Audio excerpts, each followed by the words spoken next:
Вот этот человек называет в машине чисто, пылесос не нужен.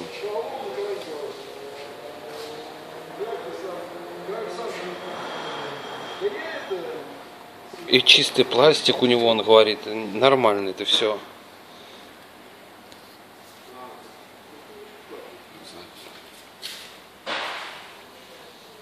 Пылесос не нужен.